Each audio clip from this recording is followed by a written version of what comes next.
그렇다면 그러면 밤에 자다가도 그냥 일어나서 전화하면 그 나가야 되느냐, 그죠? 그런 거는 우리가 조절을 할 수가 있잖아요.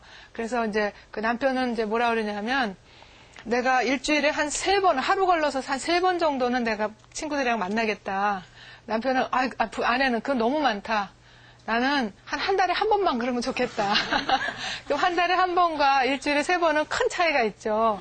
그러니까 이제 그럼 남편이, 그러면 내가 일주일에 한 번만 그럴게. 그랬더니 아내가 2주에 한 번만 하면 좋겠다. 그건 진짜 너무 힘들어. 2주에 한 번 만나면 친구들 이제 다 잃어버린다. 그러니까 그럼 일주일에 한 번 이렇게 이제 타협봤어요. 그랬더니 아내가 또 문제를 제기하는 거야. 혹시 만약에 일주일에 그러다가 2번, 3번 나가면 어떡하느냐. 그랬더니 남편이, 내가 그러면 그 주에 혹시 만약에 뭐 친구 부친상을 있거나 뭐 그러니까 또 가야 되는 경우도 있잖아요. 예외적으로. 그렇게 된다면 내가 그 주에 2번을 가면 그 다음 주에 내가 안 만날게. 이렇게 되니까 양보 타협이 되면서, 그러면서 이것이 어떤 효과를 하냐 하면요. 예전에는 그렇게 절대 안 되는 거와 양보 타협이 가능한 거가 구분이 안 되니까 그 문제만 나오면 사사건건 싸운 거예요. 정말 아주 머리를 부딪히면서 싸우는 거가, 내가 혹시 이거를 양보했다가 와르르 다 양보할까봐, 다 무너질까봐, 나의 꿈이 다 깨질까봐, 내가 정말 피해를 볼까봐 절대로 양보가 안 되고, 그렇게 감정적으로 화가 나고 무시당하고 막 속상하고 억울하고 그랬던 것이 딱 구분을 하게 되니까, 내가 이 친구를 뭐라고 하는 건 하지 말고 그 대신 내가 이런 거는 우리가 양보 타협 대화를 좀 할 수가 있겠구나. 아내 같은 경우에는 또 자기한테 절대로 안 되는 게 또 뭐가 있었거든요. 그래서 내가 이거는 양보 타협이 안 되는 거가 이런 사연이 있어서 그래. 그것을 나 전달법으로 하면 돼요. 나는 어렸을 때 어머니가 이렇게 술주정 할 때, 아버지가 막 술 마시는 것도 싫었지만 특히 어머니가 그렇게 사람들 창피하게 그렇게 하는 거 난 너무 싫었고, 이제 이렇게 얘기를 하게 되고, 내가 이것만큼은 정말 내가 양보 안 된다. 이게 바로 두타원이에요. 이렇게 되면 안 풀릴 것 같은 문제가 이제 조금 대화가 되겠구나. 좀 여지가 생기죠? 예. 그러니까 그렇게 어렵지 않다니까요. 근데 이제 그것만이 아니라, 가천 박사 이렇게 보니까 부부 갈등 중에서 69%는 그렇게 아주 꽉 막힌 문제, 뭐 그런 거 외에도 대부분 69%는 거의 다 죽을 때까지 싸워도 별로 변함이 없다고 그래요. 그리고 이제 그 중에 31%는 풀리는데, 아마 이런 생각이 드실 거예요. 만약에 내가 이 남편하고는 술 문제 때문에 내가 도저히 못 살겠다. 혹은 뭐 성 문제, 혹은 뭐 돈 쓰는 문제, 혹은 뭐 고부 갈등. 그런 것 때문에 내가 도저히 안 맞아서 못 살겠다. 그럴 수 있잖아요. 그래가지고 헤어졌어요. 그래서 새로운 배우자를 만났어요. 이 사람도 새로운 배우자를 만났어요. 그러면, 이 사람하고는 그 문제는 잘 될 수 있어요. 만약에 고부 갈등이라면, 고부 갈등은 없이 이제 잘 모신다 그래요. 그 대신 또 새로운 69가지가 안 맞는 게 있다는 거죠. 생각지도 못했던 뭐 술을 또 여자가 더 마신다든지 아니면 한 번씩 뭐 밖에 나가면 집에 안 들어오는 걸 타반사로 여긴다든지, 아니면 아이를 키우는데 너무 호술하게 키운다든지, 뭐 이런 거 도저히 또 용납이 안 되고 또 이해가 안 되고 바뀔 수 없는 그런 69가지가 이 사람도 마찬가지고, 그래서 헤어지고 또 딴 사람 만나니까 그 문제는 또 잘 맞을 수 있지만 또 새로운. 그래서 우리가 배우자를 우리가 선택하는 거는, 이거는 이제 댄 와일이라고 가트맨 박사의 친구이기도 하면서 아주 유명한 부부 치료사이기도 하는데, 댄 와일이 뭐라 그러냐면, 배우자를 하나 선택하는 거는 그 사람과 함께 딸려오는 69가지의 1년에 한 세트의 그 문제 더미와 함께 결혼을 하는 거라는 거죠. 근데 그거를 그냥 추상적으로 한 것이 아니라 정말 35년 동안 같은 부부들을 쭉 추적을 해가지고, 이 부부들이 이런 거 가지고 헤어졌는데, 그러면 재혼해서 어떻게 사는가 보니까 그 문제는 맞을 수 있지만 이 문제가 안 맞고 저 문제가 안 맞고, 또 관계의 달인들 역시도 계속 같은 문제를 하는데, 그런데 그리고 풀지도 못하고, 그죠? 그러는데도, 그러나 이 사람들은 잘 관리하면서 부드럽게 여유롭게, 아니면 때로는 유머스럽게 그렇게 하면서 관리를 하면서 지내더라. 풀면서 살지 않더라. 그런 걸 이제 알게 됐고요.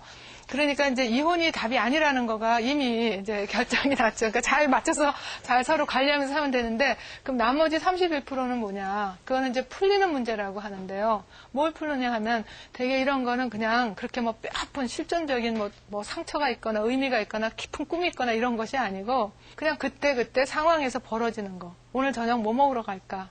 요번에 어머니 뭐 채순잔치를 집에서 할 것이냐, 어디 호텔에 빌려서 할 것이냐. 근데 그것이 만약에 그 문제를 꺼냈는데, 남편은 어머니는 외식하는 거 싫어하니까 집에서 하자. 근데 부인이 막 화가 나는 거예요.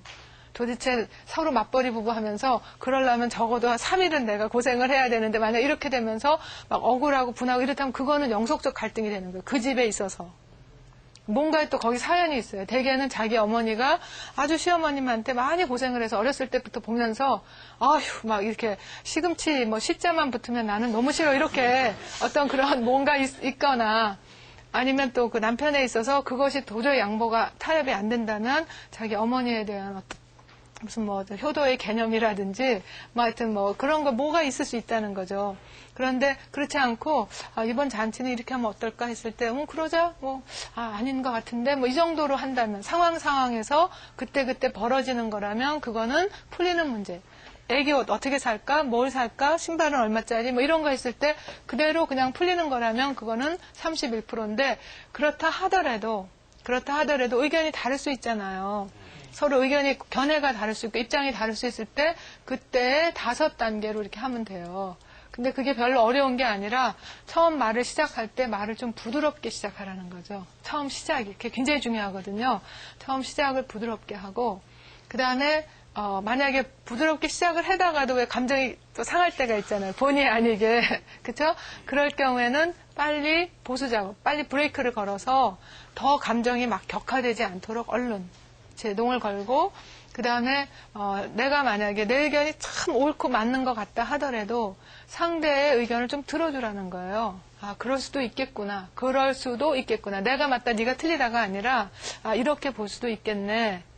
어떻게 하면 좋을까? 이렇게 상대의 영향력을 받아들인다고 그러는데 이거는 특히 남편들이 잘하는 게 참 중요하다고 그래요. 왜냐하면 보통 일반적으로 여자들은 상대 영향력을 잘 받아들인대요.